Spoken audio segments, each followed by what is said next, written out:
And now, it's time for TFSC Evening.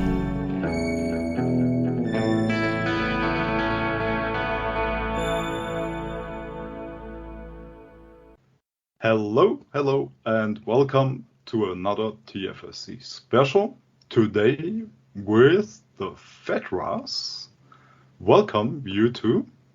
Thank you very much. We're happy to be here. Pleasure, really. I've noticed the most I've interviewed so far. I know we are Twitter already around all 3 years. It's amazing, and always cool to meet you. It's a different way, I would say. It could be there are people who might not know you. I don't know why, but can happen. So maybe you introduce yourself and tell them why you are so rocking. Of course, we'd be happy to. So my name is Alex. I go by Alex Fedra. I'm essentially the pianist and music composer for Fedras, which is composed of my sister and I, and this is my sister. And hello, I'm Stephanie. So I'm the vocalist and I write the lyrics for music for Fedras. And I just really enjoy music, so this is something that I like doing and sharing my thoughts and feelings with others. Yeah, we both got into music pretty early on in our lives. And then we followed just some basic lessons, basic programs, but eventually we started writing music.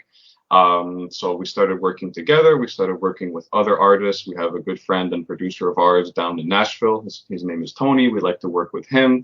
We have a few other people that we're working on some co-writes with, just to do some different songwriting practices with different people. Everyone brings a different genre. And I have been writing as well piano instrumentals that I've been doing as of late, and we've got more coming around. So music is just a great passion of ours. It really lets us work with other artists, work with different people who have their different stories, and that's what we've been doing for the past few years. That's cool. That's pretty cool. I had already once a sister pair group, and I have to ask you two. It's you are siblings. Is it difficult sometimes to work with the sister or brother, or is it like, oh no, not you again, you and your ideas, or something like that, or is it pretty cool? We get that question a lot, and to be honest, I guess we're lucky we get along really well. So we never actually had any problems. Yeah, we've been very close since we were young, since we were kids. So we've grown up together. We've always been kind of helping each other. So when we both got into music, both got into writing, it goes very well. We can bounce each other ideas off of each other quite efficiently. No friction as you might have with other siblings. So no, it goes very well between us, thankfully. Yeah, that's cool. Yeah, I have 3 siblings, and I always try to picture how it would be to work with them when I talk to bands, and I think I'm not sure if it would really so quiet and peacefully. No clue. You, Alex, write the music, and Stephanie the lyrics. Correct. Who comes first, or do you get the same time an idea, like Stephanie says, I would like to write about this or that, and immediately you say, I have the melody already in mind, or is it different, or?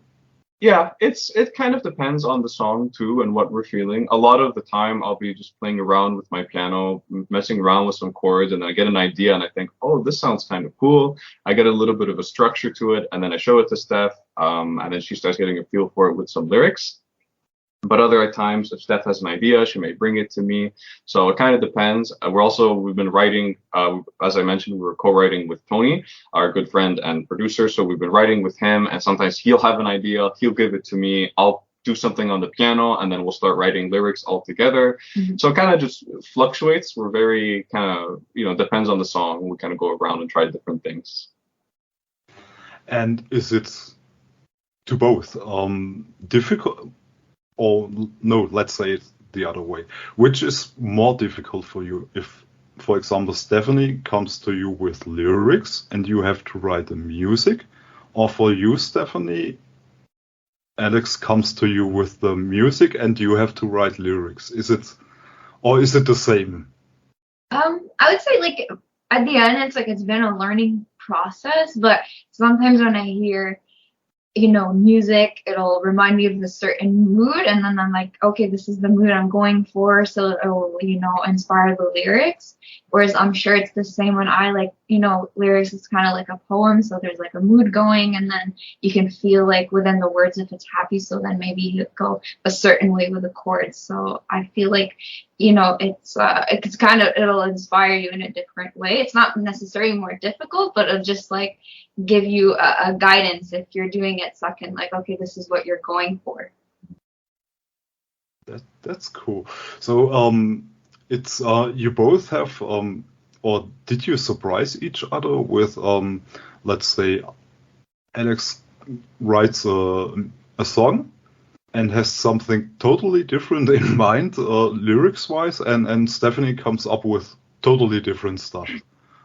Yeah, it's definitely happened before. I'd have maybe I'd write a little melody and I have like a vision on where it can goes, and then I bring it to Steph and then we work on it together, and then it ends up having a different feel, different lyrical theme that I pictured. But a lot of the time I have no problem with that because I definitely am not, like, lyrics are not my forte, so I'll definitely leave it to those who know what they're doing with the lyrics to kind of guide the song.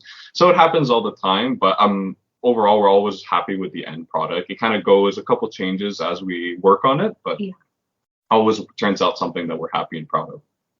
That's pretty cool. Actually, it's perfect. So the one writes the lyrics, the other the music. So the other can't say, I would have written the lyrics or the music different. Yeah, exactly. Like at most we're writing the lyrics and then I'll throw in like a line or two and then it inspires an idea and then Steph comes up with something else. But yeah, usually Steph kind of focuses on the lyrics. Yeah. That's and I feel like that's the cool part of collaborating is you don't know what you're gonna get because there's different people, collaborating. That's right. Really perfect what you are doing. Yeah, so far, so happy. You said you started pretty early, both. It's we have noticed a lot of artists weirdly started with 8 years. Did you start also with 8, or was it earlier or later? Do you mean in terms of how long we've been playing music or writing together? In general. When you started? Yeah, so I started playing piano when I was 6. So yeah, very, very young. I got into it. At first, I wanted to do drums, but then we figured that would be very loud. So we'll stick with piano for a little bit now until he gets older. And I started doing classical music for a while. I went through many of the RCM tests and passed them, thankfully. So that went well. But then eventually I thought, okay, I kind of want to get more into writing. I'd say that was more in 2018. So I was 18 at the time. So then we started kind of experimenting and working with different people. So I'd say like writing the way we've been writing now has been around 4 years or so. For you. Yeah. I mean, very similar to me. I started guitar lessons first when I was 7, and it was just, a typical kid, you take them to guitar lessons. I used to sing in like school talent shows in elementary. I just like loved music and singing in general. But then I started vocal lessons at 13, and a couple of years later, I wanted to start writing, so starting to learn the writing process. So it kind of evolved a little bit into what it became today, I would say. Yeah. That's cool. And your parents weren't like, well, probably with the drums, they thought from the beginning it would be a bad idea. Yeah, that's what it looked like. Oh, maybe not at a but they were fine that you both started it, or was it first like let us do, or was it from beginning supporting part? Been very supportive from the beginning. We used to have like recitals for the classical music and all stuff that we do. Our parents would go to that and they'd come with us. A lot of the time our dad would help us out. He would just, if we need help with anything or if we want to seek other lessons and all that. They were very supportive on it. So yeah, no, overall it's been very, very supportive. Thankfully, they've always Yes. been there to kind of help us out, and they think it's a great thing that we can write together again since we get along together. So they've been very supportive, and we're very thankful for that. That's great. That's great.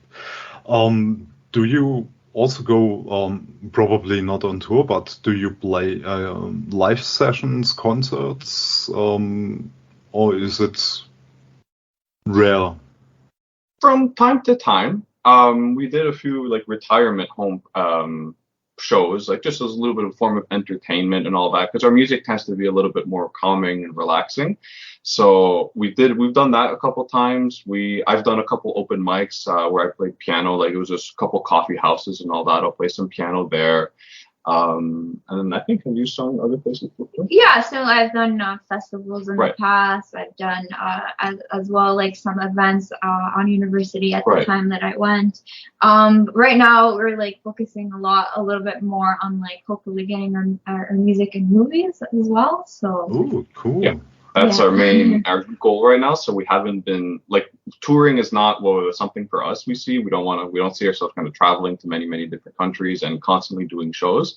It's more of something we can take the time, write our music at home. And then as Steph mentioned, we're looking to kind of maybe work towards getting some of that music in sync. So music in movies, TV shows and all that stuff. That's cool. Actually, they would match at a lot movies. I would say you have on one side your keyboard play is amazing, I have to say, and Stephanie, your vocals are always great. It's thank you. and together you are really, really great. It's I always wonder how you indies aren't more popular. When I your songs also when I heard it the first time, I was like, I have to check. They must be in the charts in Canada or something, like, because it's great music. Or when I heard Stephanie's Christmas song, I was like, wow, that's so really it's pretty weird, and I'm pretty sure you will find your way to the movies. It's great stuff what you are doing. Really, really great. Anytime. You do a lot of instrumentals also lately, I've noticed. Is it also because of the part with the movies? Is it probably easier with instrumental first than with when you sing on it, or is it just the mood at the moment? It's a bit of both, admittedly, because like for a long time we've been writing where I write the accompaniment part on the piano for the vocals, but I started listening within the past few years to a lot of like piano composers who make either like modern classical music or modern piano style with other instruments to support it. And it really showed me that, okay, obviously songs with lyrics are fantastic, vocals are fantastic, but there's a lot of different ways that you can tell a story or you can write a song without needing those words. It's all in the emotion. So I started experimenting. I started playing around. The first few like instrumentals that I wrote were nothing fantastic, just a couple ideas here and there. But then eventually I started getting into a rhythm where I kind of get a feel of what I want the song to be about. And then I'm able to kind of convey that information through the music. And for me, it makes me very happy when I play the song and people give me what they heard, what they saw with the music. And it's always very similar to what I envisioned when I wrote it. So it lets me know that, okay, this is something I'm doing correct, right? Obviously, people are getting the same message. And in terms for sync, there is a very big market for instrumental music because a lot of the time, if there's something going on screen and there's people talking, lyrics may not be the appropriate thing. So it's all about the feel. So there's kind of that space for instrumental music as well. So I've been having a lot of fun with it. Again, working with Tony as well. He's been a great help for kind of really helping bring a lot of these to life through the production. And he understands my ideas and concepts. So it's definitely some instrumentals that I'm very happy with. That's cool. That very cool. It's I remember you two also were part of our Coachella back in 2020, And I remember you both were pretty nervous, I've heard. Yeah. But you did really, really great. So it's, yes, I would say perfect the way you do it. It matched perfect back then already with the unplugged versions. So Yeah. that's I know what you mean with this. So keep doing this, I would say. But I would say when we talk about music, we should play a song by you, and as usual, let pick you and introduce it also. For sure. Yeah, absolutely. We'd be happy to. I think the first one maybe we'd like to play is one of our, I guess we released it last year, but one of our recent tracks in the new songs that we've been writing, and that's Insane. So maybe if you want to talk about it. Yeah.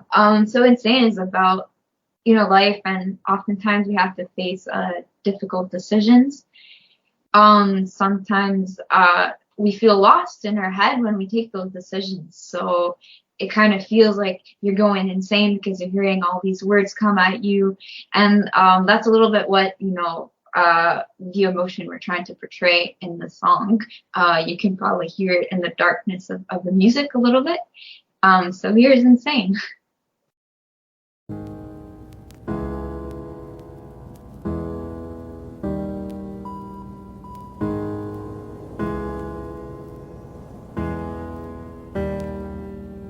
Wind blows in the dark night. Rain falls, no sunlight. Follow it back with no end. Circle in the drain.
So that was insane. I thought first, when I saw the title, it is about all the COVID stuff, because it was in the perfect time you released it. But yes, like you said, it's total different meaning. It's probably perfect for you two to during the lockdowns you were able to still be together, record together, and when you produce, your producer is in Nashville, so you did it before already via internet, I bet. So it didn't affect you much, or was it music-wise? I have to say. Yeah. Yeah, no, thankfully not really. I mean, as you said, we were still able to write overall. There were definitely a lot less live music opportunities, even like whether to play or even just to go witness it. So definitely that. But as you said, yeah, at least we were able to write together. I had my piano with me, so I was always at the piano, when we kind of needed to take a break from everything. And then we actually met with Tony, our producer, during the pandemic. So we met him through a mutual contact, and she said, "Oh, here's a great contact. I think you get along." And then she gave us his information, and we met through Zoom and whatnot. Eventually, we did meet him in person. He came up to Ottawa, but we met through digitally. But our kind of clicked. He really liked our music. We very much liked the way he worked. So we were able to keep writing together, which was honestly a great benefit. Mm-hmm. Yes. That's great. That's all. I've heard often. Thankfully, we have internet during that time. The pandemic taught us how much we can actually do virtually. Yeah. Surprising. Yes, really. Yeah. That's true. I have two artists on the station which learned songwriting and playing guitar during the pandemic. Yeah. And they said without the pandemic, they wouldn't have learned it. They wouldn't play any music. So and all learned during via internet. So it's great. We have it. Really great. Yeah. It gave a lot of people a bit time to kind of step back and think, okay, obviously now that you have all this time at home, what do you want to do? What do you want to try and accomplish? And I know a few people as well who throughout the pandemic picked up a few instruments, and now they're really getting into music, writing their own songs and all that, learning about it. So in some ways it did some good, in very few ways. Yes, it's I've noticed we tripled the submissions monthly during the pandemic. It totally exploded. It was insane. So first I was like, what happens? Then I thought, okay, lockdown, everyone is at home, can have ideas, or to get even the downtime written out of it. Was it for you also more productive, or was it like you said the escape then? And overall, I mean, it like in some ways, for example, we were still in university when it began. Well, I'm still in university now, but like that was a big halt, right? Obviously switching to online was very difficult on that end. So that felt like if everything kind of slowed down in terms of how things were going. But in terms of music, I definitely think it was productive. I mean, I wrote my 3 current instrumentals that are out during the pandemic, like the first year of the pandemic. And then, as we mentioned, like we were starting to write more, working with different people. So it was definitely productive in that sense. Was it homeschooling, or were you still able to go to university, or was it? It was online. It was all homeschooling. Okay. All of our switches, like just randomly for most of the week.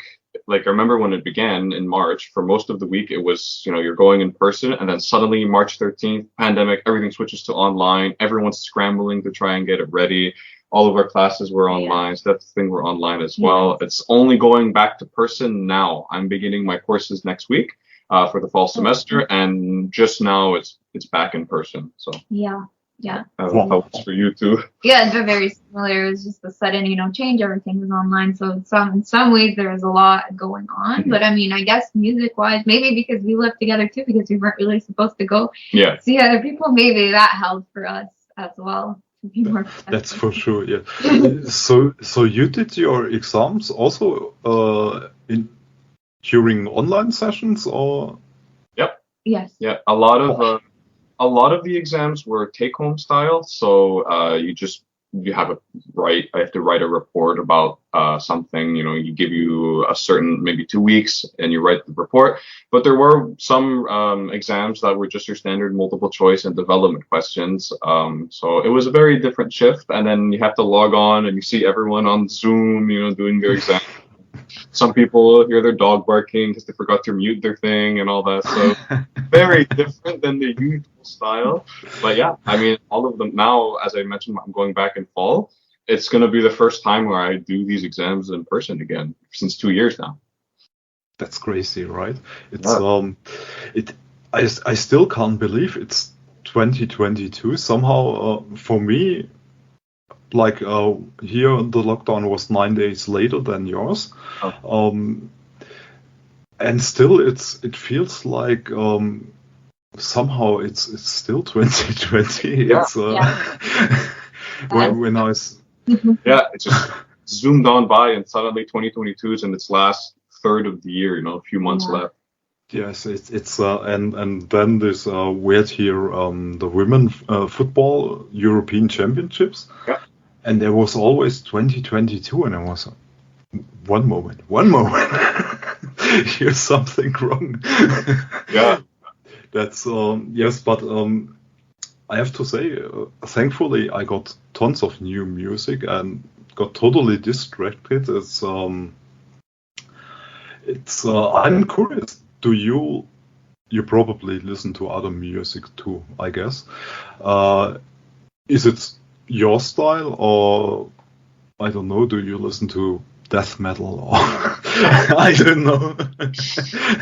That's honestly, it's a little bit all over the place. We're both very open to different genres. I mean, we're believers that if the song is good, that's what matters, the genre itself. For myself, I listen to a lot of piano music, as I mentioned. So my favorite composer is an Italian composer called Ludovico Einaudi.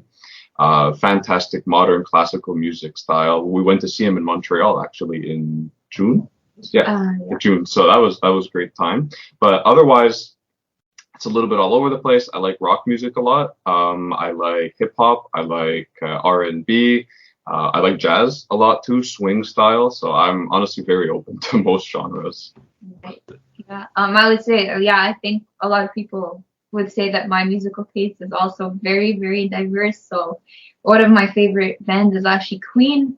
I really enjoy, I would say, all of their stuff from the beginning to the end, when it was like more harder, rock, and then they evolved as well to more poppy sound with like Radio Gaga. I love Disney music, so soundtracks of Disney. So I'm a whole other place. I'm a big fan of a lot of the music coming from the 80s and the 70s for some reason. I really, really like. But I just love music in general. So I really like to dip my toe a little bit in everything, I would say. And do you get influence of, let's say, when you listen to a Queen song and you think, that's the mood I would like to write about, or is it? Sometimes I would say, but I kind of like see it my way. Like when I'm a listener, sometimes when I'm feeling something, I go listen to a certain Queen song with a certain feel, and that's what I kind of think with my music. Like what I'm, someone's gonna listen when they're in a certain mood or feel and relate to it. So I kind of find that very cool that you can do that with your listeners, like portray the same feeling. And is it during via internet? You have probably a lot of feedback. Is it when you get? I think Alex said it already, but sometimes when you get a comment like, "Oh, I had to listen to this song because of this situation or this mood or something," and you think, exactly that's why I was writing it, or is it sometimes surprising moments when listeners tell you you never thought about at this moment I would listen to Fedras or I think, yeah, I mean, like, it's something like you don't necessarily know, of course, it's so personal what you can feel from the song. So, of course, like, sometimes it might be a surprise. But I mean, like, for example, our song Hold On, like, that one, I think you can relate, for example, to the pandemic and just any difficult moment where you're ready to let go, but we're telling people to just hold on. And in that case, like, you can relate it to so many different life situations. You don't know what it's gonna evoke in someone, so they relate their personal story to it. Yeah, we like to have a certain level of ambiguity to our music, so we like to obviously have the main feel, the main topic that we're trying to portray, but we like to keep it vague because a lot of people can identify themselves in a different way, right? So they're listening to the track, and although they're listening to the same track as one person that another may be, but because of their experiences, because of the situation that they find themselves in, and of course the emotions that they're feeling, they can grab a different message. And we really like that because we don't want to say, this is what you need to feel in our song. We want people to kind of develop that and to find their own emotion through it. That's interesting. It's so you aren't surprised at all when someone says, "I love it when I'm swimming to listen to this one." Well, if that's that's what they feel, and they want to listen to it while swimming, then we support them. We're happy for them to be listening to that. That's there's a lot of different situations that they can do it. I think especially with some of the newer music that we're planning on releasing, it can be very applicable to a lot of different situations, and that's what we're looking forward to hear from people. Yeah, that's interesting. And do other way when people tell you this and that touched me at this song, or it got me in this mood, or it was upbeating, do you transfer it to new songs, or do you don't have it at all in your mind, or is it like this part we have to somehow get it there again?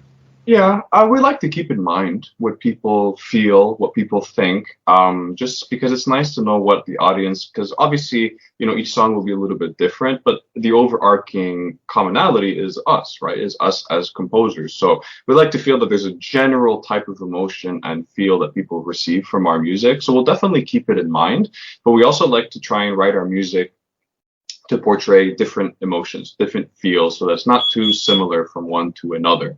So for example, as we were saying, like Insane reflects like a lot of the different thoughts you may be feeling and trying to go to one side to another, whereas Hold On can be through your difficult hardships and you feel like there's no need to keep going, but you want to try and remember that you should stay strong and of course hold on. So we definitely keep it in mind, but we kind of like to vary our style. That's good. Always stay to yourself. Yeah. You also mentioned you do collabs.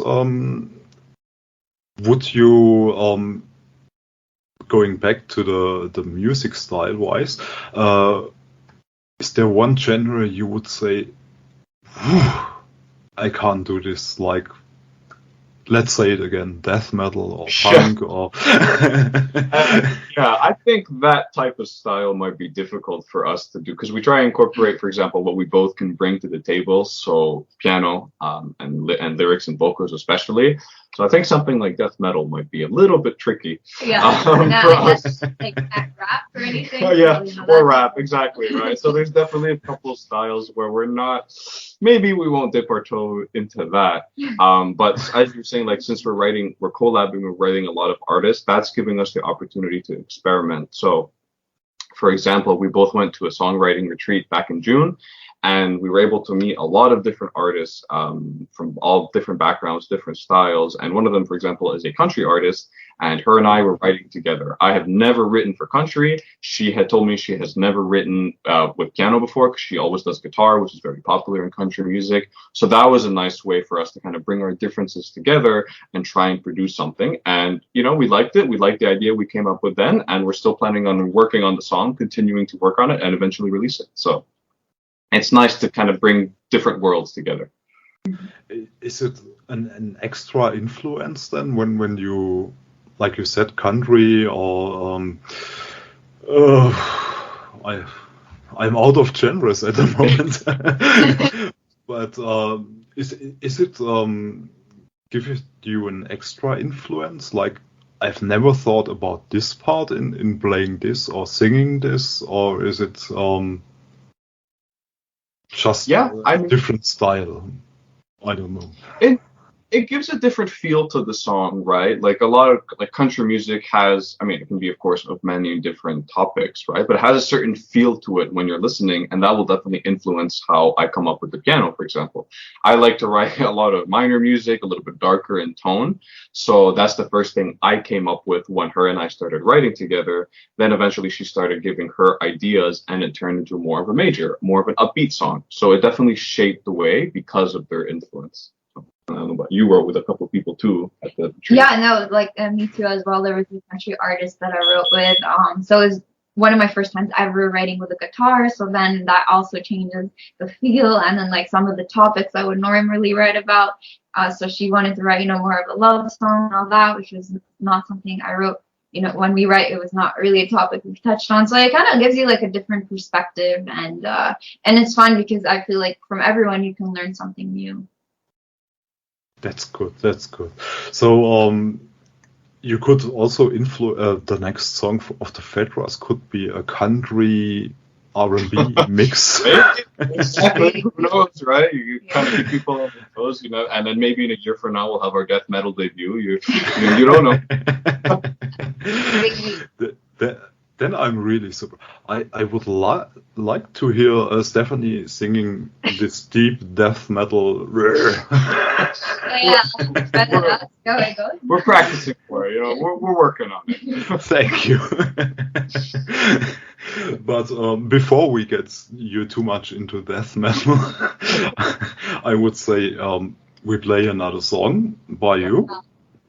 Yeah, we'd love to. Actually, since we were talking about the topic of co-writes, we'll go ahead and play one of those. So actually, I was also at a song retreat back in October in 2021, and I met a good friend of mine and now artist that I work with. Her name is Annie Del Sol. So her and I started writing together at the retreat, and same thing happened. We really liked writing together, and we wanted to see our song through. So we have our song Paris. This was a very personal song for Annie, so I think it's great that she got to see it through. This is the idea of that a lot of the difficult times that you may be experiencing, right? But there's always somewhere. It's kind of the grass is always greener type of feel. There's always something else to look forward to. There's always a positive side to it, and sometimes it's about putting yourself in that environment. For Annie, it was about going to Paris. So that's why we decided to write Paris. So here it is. Have you heard?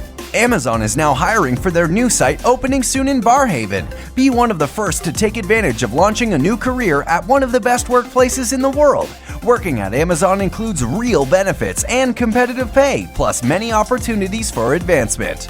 So, apply now for a new job that will kickstart a new career. To learn more, go to amazon.ca/startnow. That's amazon.ca/startnow.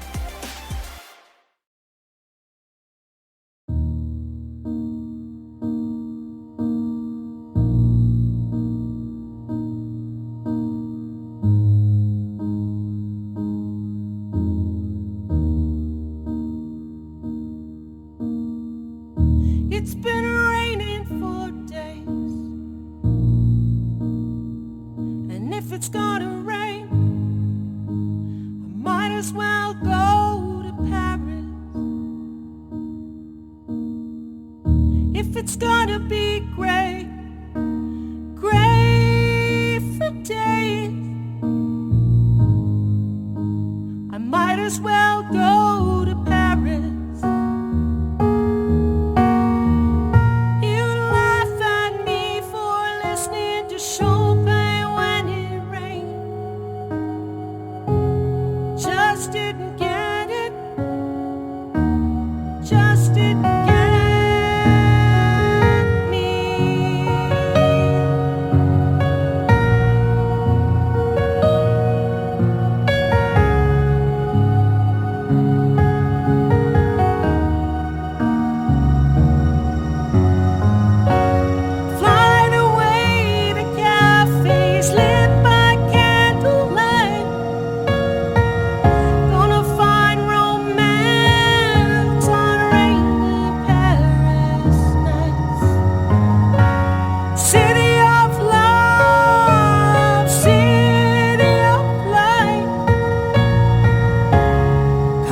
out to meet you, Paris,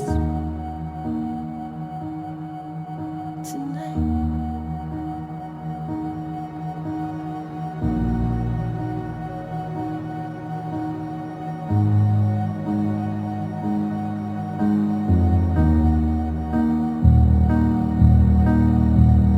If the cold wind's gonna blow, and it's gonna blow, I might as well be in Paris. Naked trees without the leaves falling all around, I might as well be in Paris.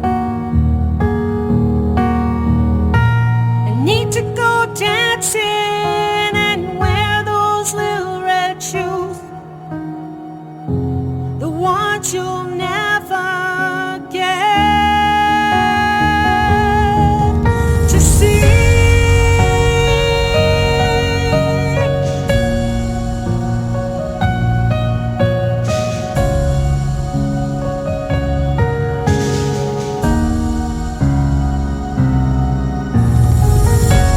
Flying away to cafes lit by candlelight, gonna find romance on rainy Paris nights. City of love, city of light, coming out to meet you, Paris, tonight.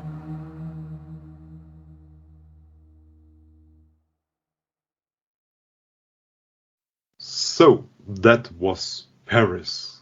I have always to write it down because I forget it always. It's one of my big talents. Even at live shows, I have them on ear, and the song is over, and I forget the song title, the artist. It's crazy sometimes.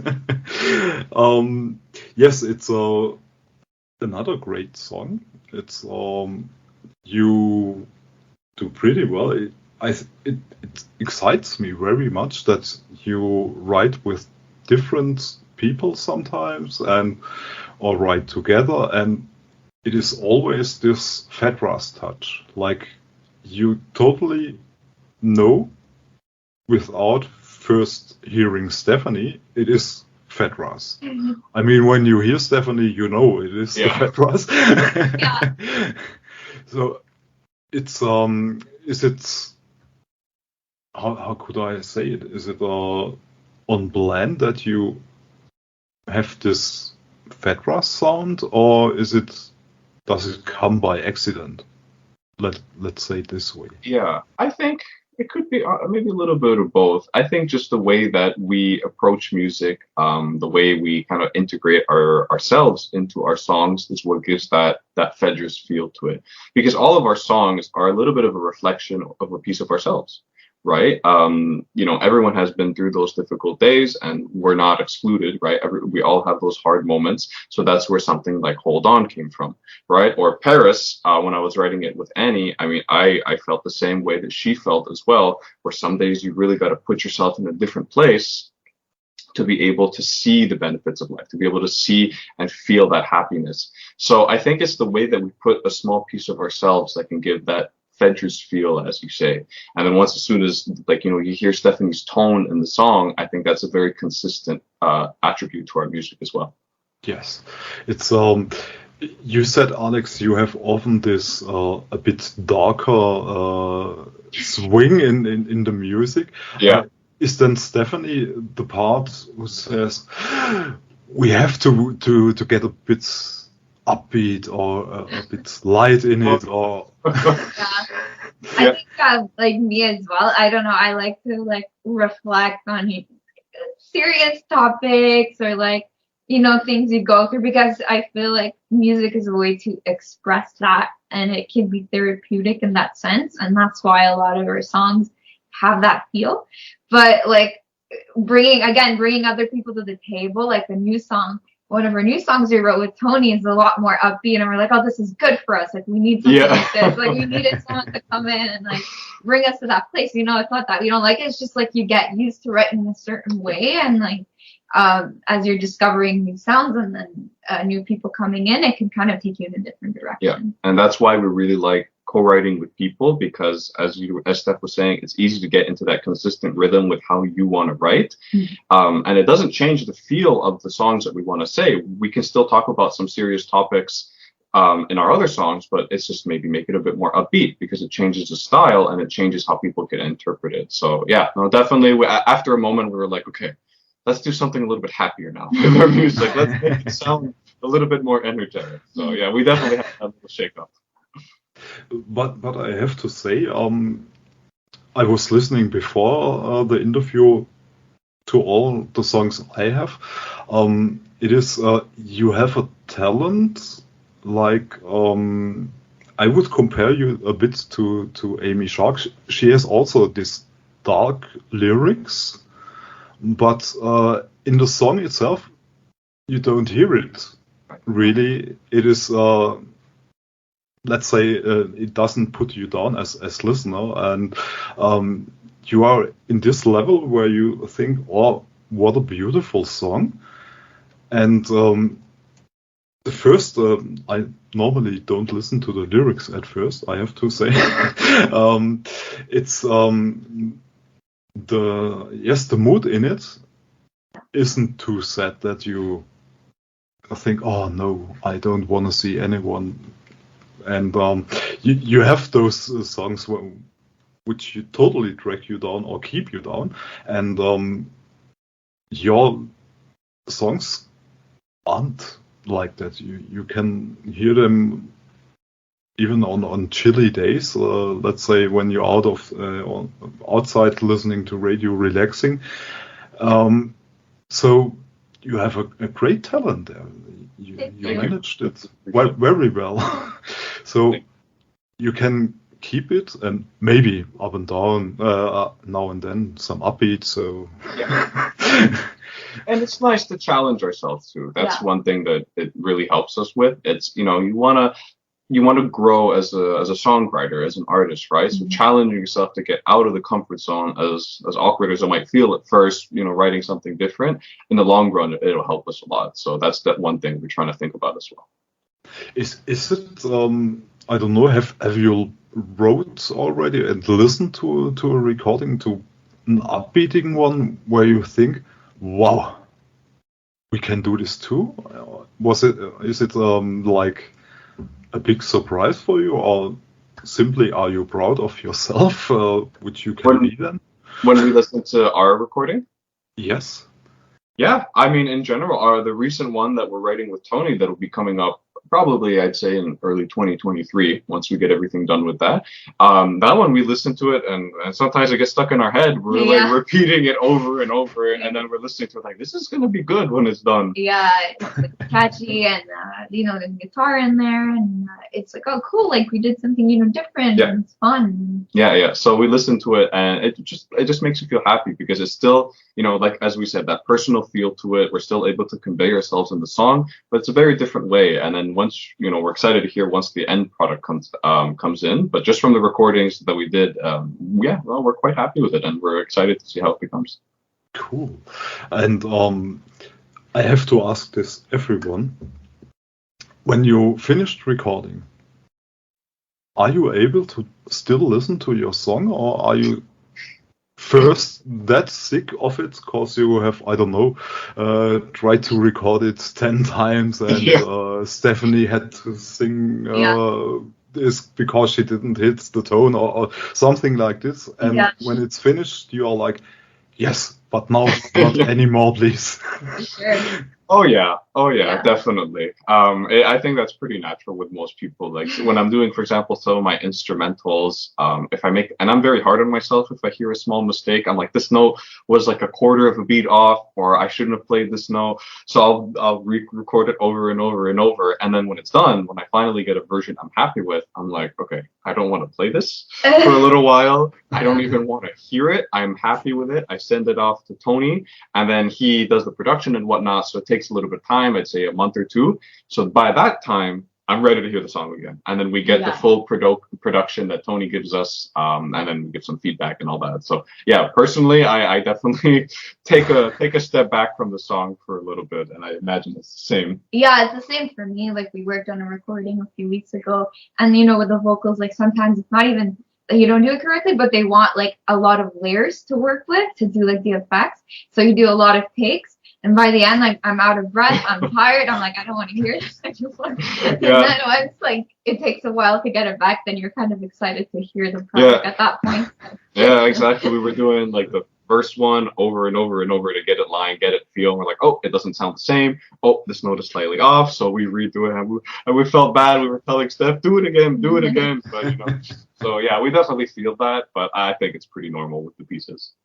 That's true. And when you played live and you had this one part you had to record, let's say 15 times, does it come to your mind like, no, please not?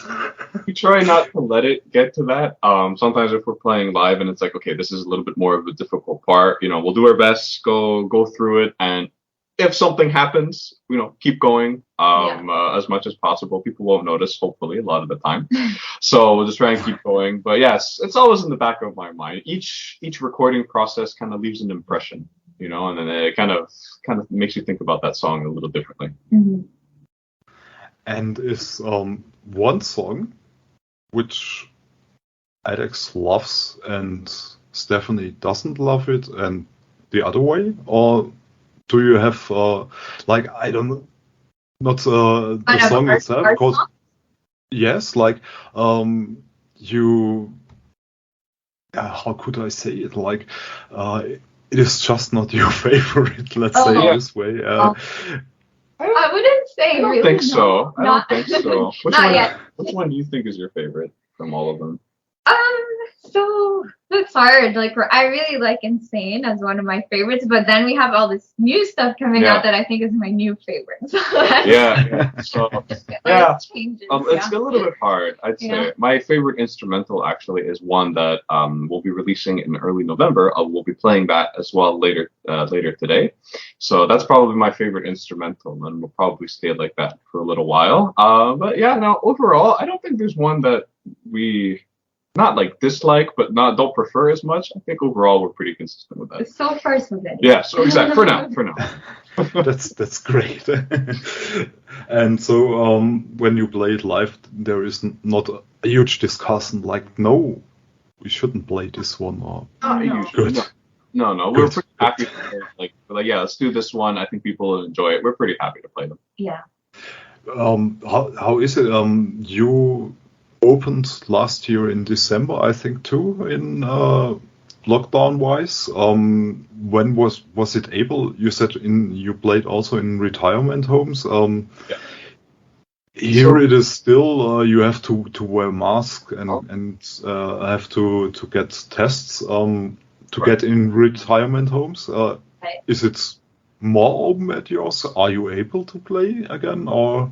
Well, retirement homes we haven't done since the pandemic. We did that before. So that was, I'd say, 2018, 2019, maybe beginning of 2020, like a little bit. Like it was before the pandemic. It was before the pandemic. Now I think they still wear masks in retirement homes. Most places you don't need one now. But retirement homes is a little bit more difficult to get into. But I think like now the summer of 2022, like the summer that just passed, that was a little bit when it's starting to open up more places to play live.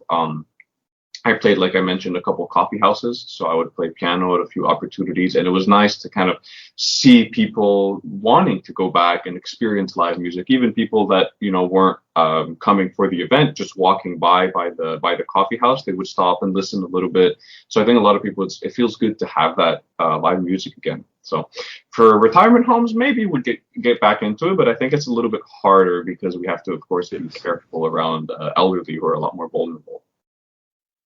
Is it different now when you play live? Is it for the feeling of both sides for you? I guess it was like the first concert after this break. Yeah.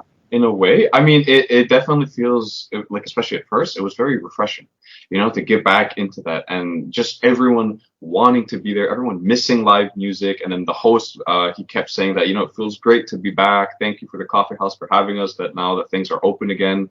So there's a lot of I think people are thankful. And now, because we didn't have it for so long, people, including myself, can appreciate live music a lot more, because people are taking the time to just go out and play, right? And when you don't have it for so long, Yes. you miss it. It's I've been at one concert, and it was really a total different energy. I mean, I went before the pandemic at least to 6 concerts a year, at least one festival. And for me, it was really a long break. It felt somehow wrong. We opened for concerts, I think 2022, March, April, something like that. And first I can't go there somehow. Then I finally moved to a concert, and it was really a total different feeling. It's yes, like you took it for granted before that you have them, and now it is like wow, cool, thank you, we have it again. Yeah. It's totally different. I think it changed a lot of people's perspective for it. So Yes. absolutely, yeah. That's right. And no, I lost my question totally. I would say we play first music. Yeah. Maybe I remember my question. Yeah. What would you like to play? Sure, maybe we'll do one of the instrumentals, since we had two pieces. So the first instrumental that I released is New Dawn. So this was first piece that I wrote from beginning to finish, and really had a good feeling for. So this one, not too deep of a meaning. It's just a matter of reflecting and thinking, really taking the time to take each day by day, right? Taking a moment to think, okay, today is one full day. What do I want to accomplish? What do I want to do? And tomorrow's another day, so we should worry about it when it comes then. And really just taking the moment to take a step back and reflect on each moment. Because I think, as we were talking about how quickly time passed, it's very easy to see time as a very grand and overall thing, right? We have months, we have a full year and all that. But I think it's really about breaking it down to each individual day and trying your best to make the most out of it. So that's New Dawn.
So that was New Dawn, and I've noticed time flew by very fast. We are already at the last section. It's unbelievable.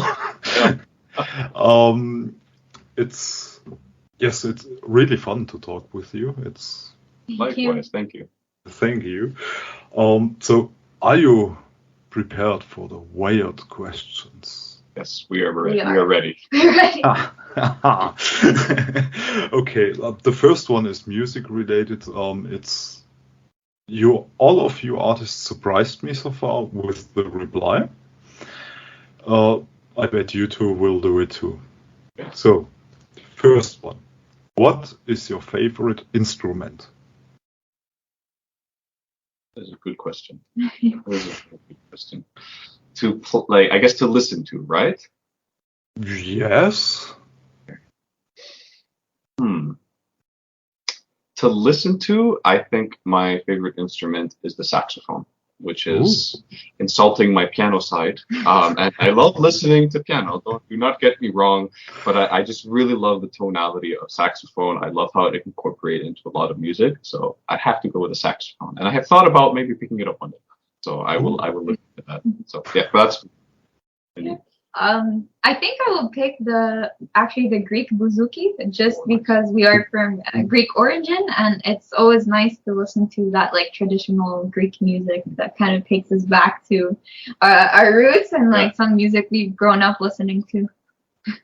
See, totally different than I have expected.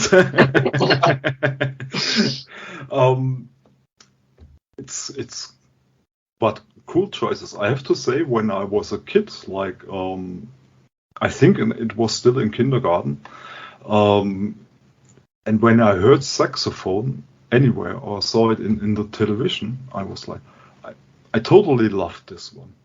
It's I had to learn then the flute, and I totally failed at it. Totally. And I told my teacher that I love saxophone, and she was like, "You can't play flute. Forget it with saxophone."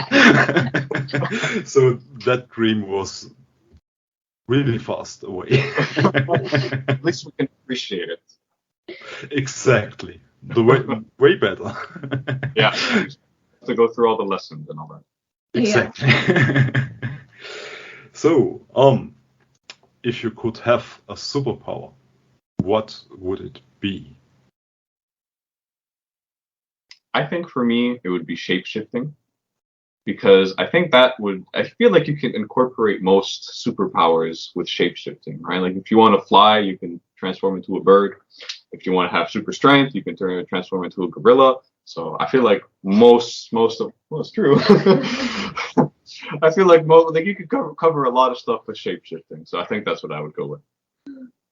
And for me, I think I would have what most people would love to have, is to travel through time and then see what would happen in the future to reassure you, or like maybe change the past. I think that's like wishful thinking that all humans would wish they could do, modify I shouldn't have done that, or I want to make sure everything's going to be okay. But I guess be sure of the uncertainty. I guess that's what I can't get with shape-shifting. I wouldn't be able to go back. You actually have somehow already replied the next question. Oh, okay. Of course, if you could travel in time, where and when would you go? Would we are you stuck there, or can you come back to modern times? You can come back. You can come back. Okay. I think I would go to Italy during the Renaissance. Ooh. I think that would be a very interesting period to kind of notice the big uptake of a lot of art, and to notice a lot of the inventions of the socio and the, I guess, cultural advances that would take place. So I think that would be a very interesting time. I think society was okay. It's a decent time to live in. That depends, So I think that's definitely a time though I would like to go visit. For myself, I've always said if I could, mine is a musical event. I would love to go to Live Aid and see Queen perform. I thought that was one of the best musical performances ever. So I would have loved to see that live. That's actually a pretty common reply you did. A lot would love to go there. Yeah. And I totally understand. It's I have two bands. I regret that I have been born too late. Yeah. I would like to see Queen live, and I would like to see Nirvana live. That's That would be those two would be. I was simply too young, sadly. I wasn't born yet, so I couldn't. Even worse. Now you have distracted me, see? Okay. Yes, if you could live your life in a movie, which movie would it be?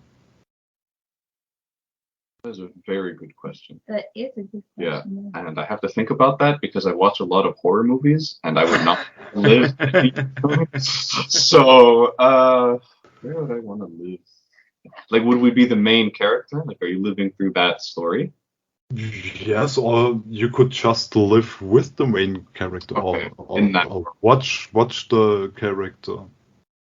Okay. The popular first reply is, I think it must have been a happy ending. Yeah, Yeah. something where you can be proud of. So Yeah. Yes. I think for me, it'd probably be like a Disney movie because it's always a happy ending. It's always happy ever after, and who doesn't want that? You know, maybe I'd live under the sea with like the mermaid or something. Just forget all the world outside. Forget all the Like worries. You know, I'm just one of the mermaids there. Yeah, I definitely don't blame you. Where would I want to live in a movie? Honestly, I think it would be pretty cool to live in the Star Wars universe. I wouldn't want to be, anyone at war. Like, I would just want to be on my own planet doing my own thing. But I think it would be cool to be in that universe, kind of disassociated. Because, I mean, I know it's definitely not a happy ending, not necessarily. But I think the universe and the world building would be really cool to kind of witness firsthand. That's a good one. Yes, I think that's the first ever I've heard someone little. So very good choice. Well, I guess maybe I need to watch more movies with happy endings too. I'm bad at this too, I have to say. Now the last question, and that's the question every artist say, or no, why? So be prepared. Right. Let's say it is the apocalypse. And you have the chance to save one song for the future mankind, for the survivors, to show for what the old mankind stands, or simply your favorite song. Ooh, one song. Oh wow, that is hard. It's like choosing a favorite title. Yeah. That is not easy. One song. Do you know one? I think for me, it'll be maybe the new one we came up, or we wrote with. Wait, is it our music or is it like music in general? Like you want. Okay, so it's music in general too, right? Yeah, when it comes to our music, I think the new one we wrote because it could be applicable to and overcoming, any situation kind of thing. Sure. If it was in general, I think Bohemian Rhapsody is one of the best songs ever. It's so good. It's like the opera part and guitar part and the piano part, and just being able to come up with that masterpiece is pretty cool. Yeah. So. Oh, that's a good one. Very good one. Ooh, what would I choose? There's so many songs fluctuating in my mind right now. I can tell you my first thought when I got this question was, it's the end of the world by R.E.M. That's pretty good. Yeah, that's honestly quite good. Yeah. Ooh, maybe something like Stairway to Heaven. Give people hope that even if it is, end of the world. So maybe something like that. Yeah, I think like a classic the classic rock song, maybe Stairway to Heaven, something like that, because it's an iconic song. Plus, it's long, so it'll keep people busy, Yes. entertained for a while. Yeah, I think I would.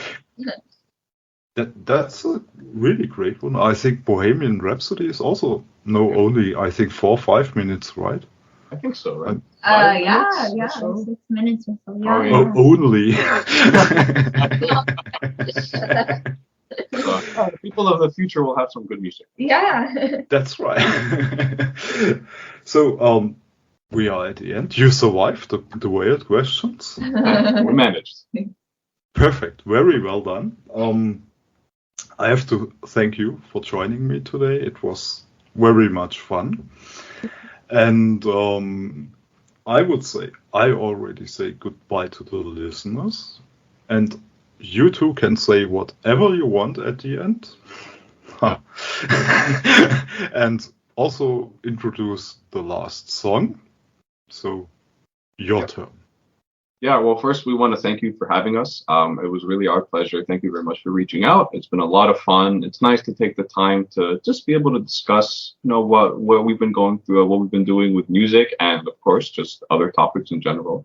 So thank you very much. Do you have any closing words? Yeah, no, well, thank you for having us. It was fun to be here. Thank you to those who are listening and getting a bit of more of an insight on who we are and our music. Yeah, thank you exactly. Thank you to the listeners for taking the time. And for the last song, we'd like to show you one of our upcoming songs releasing in September. So look forward to that. This is Awakening. Have you heard? Amazon is now hiring for their new site opening soon in Barhaven. Be one of the first to take advantage of launching a new career at one of the best workplaces in the world. Working at Amazon includes real benefits and competitive pay, plus many opportunities for advancement. So, apply now for a new job that will kickstart a new career. To learn more, go to amazon.ca/startnow. That's amazon.ca/startnow.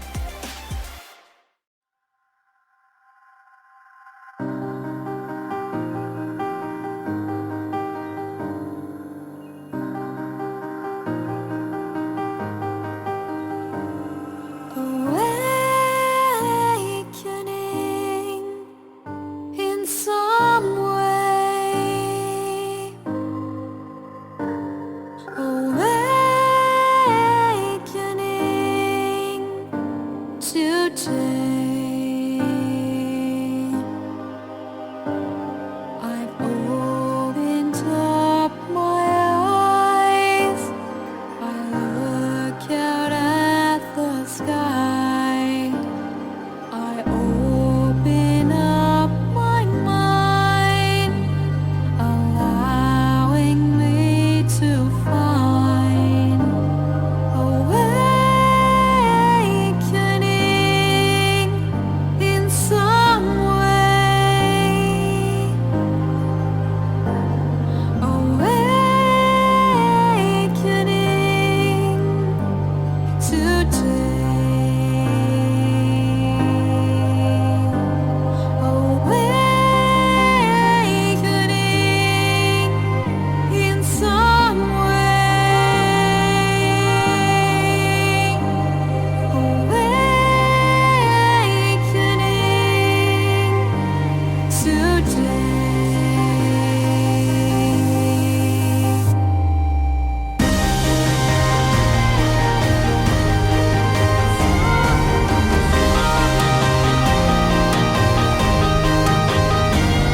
This is the Used Notes, and you're listening to the incredible Radio TFSC. TFSC.